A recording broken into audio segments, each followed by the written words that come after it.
got a comment on my big commentary series there that basically this person wanted to know why John Vervaeke's argument about Christianity, quote, Christianity bringing nothing to the table or not having solved the problem was a big deal, and to sort of contrast that with the Buddhist or Eastern ideas.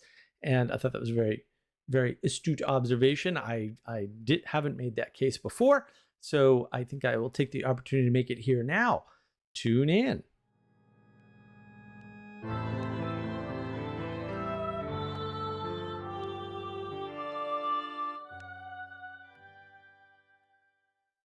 I use the term Anglo-Cathodoxy, right, to differentiate, we'll say, the idea of, quote, Christianity, which I find to be a worthless term once the Protestant Reformation comes around, from the differences that you find in the, Anglican, Catholic, and Orthodox faiths, right, particularly around Mary. I think that's, if you had to pick one thing, which you should never do, by the way, that would be the biggest thing, right? But also the inclusion and reverence for icons, right? The liturgy, the deep lasting tradition, all these things I think are important components that are missing from Protestantism.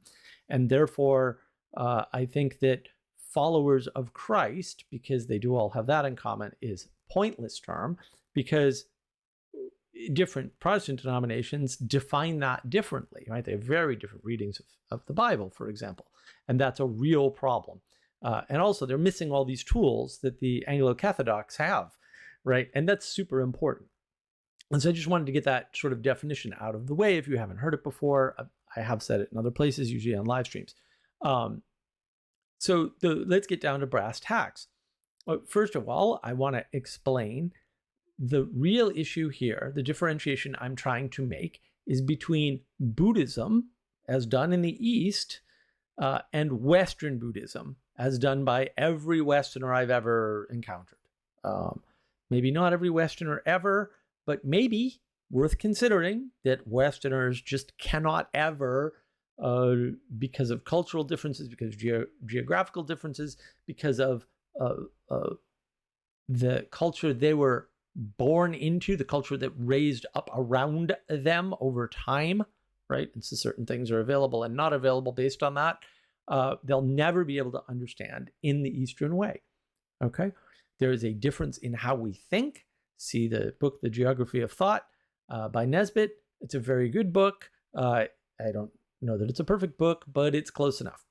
And once you sort of understand, oh, we don't think like them and they don't think like us, that changes the game with respect to your understanding of something as, I would say, complex as religion. Okay, so I'm not doing anything here to besmirch my Eastern friends, right? And it may seem that way at times if you have Western values and you judge things in a Western way, but that's just not what's happening here. I'm going to try to be as neutral as possible, right? And just state like things that are, right? And the differences, right? So that you can see them clearly. So the idea that Western Buddhists have is that Buddhism is about not worshiping an entity, right? It's more about worshiping maybe nature, right? Which they associate with the feminine. That'll become important at some point, by the way. Not going to go over it in this video. But there's a hint in Anglo-Cathodoxy on the differences, right? Or they interpret it as worshiping everything, right? That pantheistic idea. Or they interpret it as, well, you don't have to really worship because you're just following a path or something, right? That's typically how the Westerners misinterpret Buddhism. I think all of those are misinterpretations from people I've talked about who are first-generation American or actually grew up over there. They don't recognize Western Buddhist concepts as being valid. Sorry, they just, not all of them, but like all the core ones for sure. So there's a there. Been tracking this pretty much my whole life, so it's pretty well researched, right? And so that's not the same as worshiping a creator. Now, worshiping a creation, which is more what Western Buddhists go after in general on average, is not the same as worshiping a creator, an entity, right, that cared enough to create something. You can argue that you can create something without caring. I would thoroughly, fundamentally disagree. Let's say that when you manifest something, you also manifest other things. And oh, by the way, things manifest whether you do them or not. That's a better way for me to think about the world. I think it'll be a better way for you to think about the world. It has broad-reaching implications I'm not going to get into in this video. I'm going to try to stay a little focused here if I can manage it. The problem with this Western Buddhist idea is that constant change is not able to tell you if you are on the right track. Okay? That's why the Easterners don't have that conception in that way. And so this idea that you're just kind of along the path and you keep going along the path, and if you see Buddha, you pass him or you shoot him or you run him over with your car or whatever nonsense it is, just doesn't cut it, right? Because you don't know if you're on the path. You don't know if the path is right, and signposts are meaningless. How is this going to work out, right? That just logically, how's that going to work out? Okay. There are other sorts of differences. Like John makes a bunch of claims, for example, that they have prayer in Zen Buddhism. No, they don't. I mean, even Wikipedia doesn't agree with this. I don't even know how, I don't know the depths of the disagreement here. Meditation is inward looking and it's inward facing, and it's couched as either you by yourself, with yourself, or you with the universe, whatever that's supposed to mean. It's meaningless drivel, by the way, in case you didn't notice.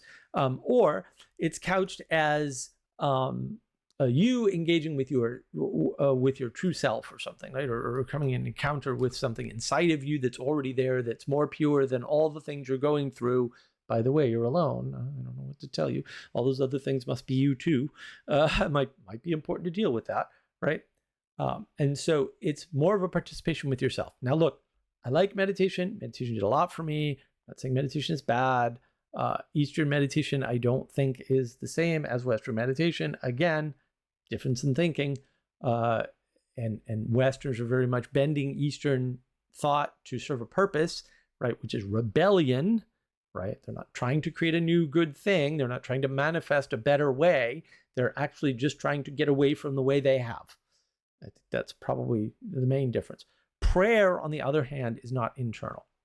If you have an internal system, you can rebel, you can run away, you can be apart from, you can become an individual, right? And then relate to objects from yourself outward. I just did another video on this, so I'll link it here so that you can get a flavor for what I'm talking about there. And yeah, I think the Western Buddhism and the intimacy crisis are deeply related, deeply related. So prayer is external. It's participation with something outside of you, an entity, a being. I know the being problem is a problem, but the language has limits. You'll be fine. You'll be fine. You've been living with language limitations your whole life and not noticing it. This one will be okay too. Don't get all Heidegger on me. That being cared enough to create, and you are the result of that creation. Okay, that's what prayer is about. Now, prayer doesn't have to be about that, right? It can be about that, say, indirectly, right? If you're praying for somebody else, that's a participation with something outside yourself. And I would say it's also a participation with a value that is not merely you. It's a healthy engagement with knowing where you end and other things begin, right? And usually when you pray, there's some sort of entreatment to something higher than both of you, if you're praying for another person, or than you and the thing you're praying for, right? And that is implicit within the prayer, no matter what type of prayer you have. That would be my argument. Feel free to push back on that in the comments if you think you can. That's fine. But there's a huge gulf between meditation and prayer, right? And one leads to individualism over time, and the other does not, right? It leads to gratitude and grace. So let's look for a minute at sort of more pragmatic matters here, practicality. And we'll go for, like, what did the East have? Okay, so the East, hundreds or maybe thousands of years ago, I can't keep track of all the cool things that were in China alone. Forget about Japan and Korea and Vietnam and all these other wonderful nations that I know very little about, unfortunately, because there's limits to my cognition and I think my brain is full. China had south-pointing devices. The devices that always pointed south. They didn't use a magnetic compass. That's amazing, right? And they used that all the time, right? They had earthquake monitors. Amazing. So that they could send aid from their central city to the rest of the empire. That's great. Very, to our mind, simplistic, but also extraordinarily useful, right? They had gunpowder, which they used to entertain themselves. It's a better use of gunpowder than the Westerners had for it, by the way. I'm just saying. Sophisticated writing systems. Yeah, they had all this stuff. Gorgeous art, right? But there's a cost to all of these things. The way they implemented, and again, a little bit of Japan, but mostly China, right? Tyrannical hierarchy. That's how they're implemented. That's the cost of having these things, right? And that led to lots of war and a devaluation of human life as such, and a government that must be adhered to, right? Because the society is based around saving face. It's the most important thing. The children bear the burden of the shame of their parents, up to and including their death, by the way. Bit of a high cost, if you ask me, right? Lots of abuse is more common. The government or order itself is probably a better way to say it. Self-imposed holds the world together, right? And to upset that method of mediation, that mediated order, is the highest crime. It's the worst thing you can do. That's why saving face is important, right? You have to self-regulate so that you don't trip over the imposed order of the government, right? And that way society's held together. All of this, by the way, is true. Like, I don't disagree with any of it. I'm just saying that on average, it leads to poor outcomes, leads to poor treatment of persons. Okay? It leads to these things. Like it encourages them in a sense, right? This tight hierarchical order, right? Where the value, and again, I think this is correct. So it's going to seem strange, but I think this is correct. The value of the people who are maintaining the order is greater than the value of the people who are, we'll say, not able to. Maybe they don't have the right skill set. Maybe they're not intelligent enough. Maybe they're physically disabled, right? All of these things are important factors, right? Or maybe they're too ruled by their own passions, right? And that's why you need government to some extent. You don't want all the people ruled by their passions. Maybe fewer people ruled by their passions is a better idea, right? I'm a big hierarchy guy, by the way. That wasn't clear. And you see this, there's commentaries on things like the Tao Te Ching. I know it's not Buddhism. I get it. Also, it is Eastern spiritual thought, right? And it was used all over the place, right? In China in particular. You see this idea in commentaries, a lot of this spiritual thought that seems sort of pure and whatever, Eastern and exotic, is to encourage the important order. Right. That is what it's doing. That is correct. That is its purpose. That is true. Now, again, I'm not saying that the West didn't have all these problems. It did. Until. That's the argument. So the East lacks a bunch of things that the West has, right? The idea that the things on top require the things beneath them, right? That the people are kind of important, right? And you could go into crazy arguments, like you could say, look, Egypt had this, they were founded on the principle of Ma'at, right? And which is basically be nice to everybody because they lived in abundance because the Nile Delta. It's actually a reasonable argument. I haven't seen a good counter to it. I haven't, done a huge amount of research on it, but I've looked around and I kind of like that thesis. But then you could say we lost that at some point, or what comes out of that is this monotheism, because monotheism started in Egypt, at least from a historical perspective, right? And that's, the Jews leave Egypt. Well, they were just the Egyptian monotheists. Maybe, who knows? Timeline matches, by the way. I'm just saying. It's pet preference of mine, we'll say, to believe that, right? But from that, we'll say, singular worshiping, which the East really doesn't have. Buddhism in particular doesn't have that. There's more than one Buddha. A little strange, right? There's more than one God in Hinduism, right? Most of the Chinese have temples to various different things, many of which are represented by deities. That's a difference, right? To this day, there's not a singular Buddhism. There's all these subtypes of Buddhism. It sounds a lot like Protestantism to me. Might be a hint as to what's going on there, right? Now, they don't have in the East that idea that the lower value is in potential equal to the upper value, and therefore the feedback is important.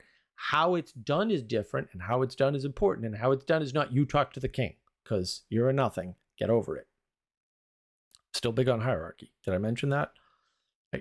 The equality of the value of a person is in their potential, right? And that's important. What holds the world together is not some weird random mythos in, we'll say, the post-Catholic world, right? But what holds the world together is care for others. It's not the government. It's not the authority structure. It's not the people who are actually, we'll say, independently, certainly by all observation, by all agreement, better than other people. And therefore, it's the great man theory, roughly speaking, although there's a little bit more to it than that. But that's basically the Eastern idea, is that, well, these people are clearly better and therefore you should shut up. The post Catholic idea is not that. It's actually, no, the world is held up together by care. And from this, government emerges. Ooh, right. And there's a separation of religion and government. Render unto Caesar. Right. Well, that's fundamentally different. That's just a fundamental, huge difference. And it changes the world. That statement changes the world in ways that maybe I'll go into in another video. If you want to see that video, comment. And I need encouragement to do these things. It's very hard to run YouTube channels for multiple years on single topics like this. And if you don't see it as a single topic, fair enough, but also. So rather than forcing the government to impose everything, right? A government is beholden to a higher order, a quote, religious order, if you want to put it in those barfy terms, but close enough, I guess. And the East doesn't have that, right? The East ends up insular and secretive and never changing in the world, and never changing the world, except for, a little domination, destruction, and control. You see that with the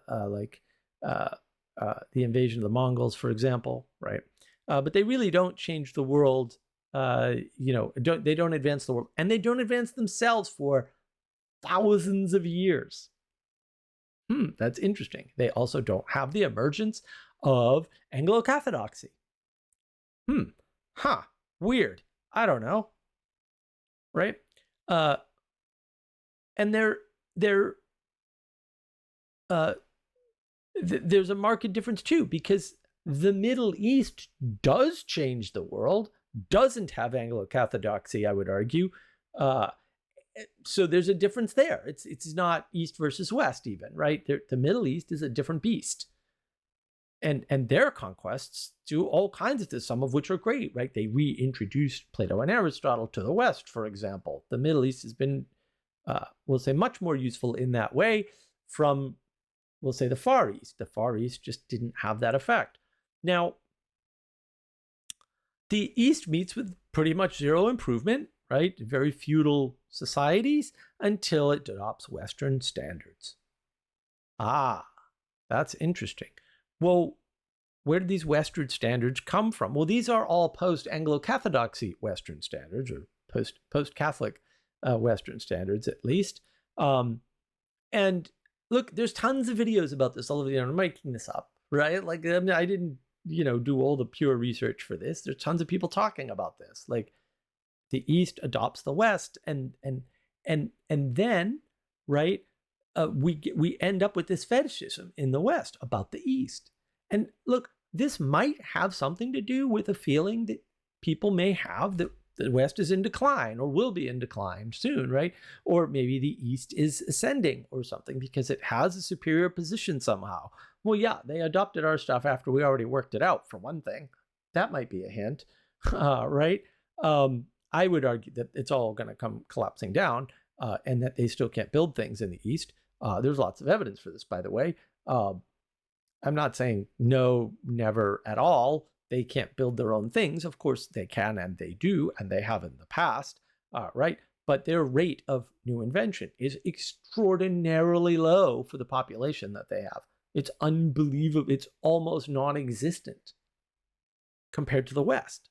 It's very strange, by the way. So you see this apparent ascension of the East. I argue again, it's not there, right? Of doing what the West does better than the West. But again, they had a jump start, right? They had a head start. Of course they did. Duh. Will it last? So I can see why it might happen. Right? But I think most of the fetishism around Buddhism and Eastern practices and things like that, and even Middle Eastern practices like Islam, by the way, seem to be born of an identification against, a rebellion, a running away from, an escapism, right? So you can say Buddhism, Zen Buddhism isn't an escapist religion. Well, maybe, but maybe that's what you're using it for. Did you think about that? Right. So I hope that cleared this up a little bit. If you want more on any of these sort of topics, right? We sort of covered Anglo-Catholicism. I suppose I could do a longer video on that if people really wanted. If it wasn't clear or they wanted an exposition, I wouldn't particularly look forward to that. But for my audience, I would do it. Or if you want to know more about this fetishism, which I suppose I could do 2 or 3 paragraphs on that alone, and then riff too. And let me know, or if there's something else that you saw. I mean, I'm not a real good scholar when it comes to Middle East stuff, just because they're kind of sandwiched between East and West, and I'm a sort of like, yeah, who cares? I mean, that you have to ignore things. That's one of the things I choose to pay a lot less attention to. But I mean, I could research up on that and get that done for you. If you want to see any of that, put it in the comments. In the meantime, thank you very much for your time and attention.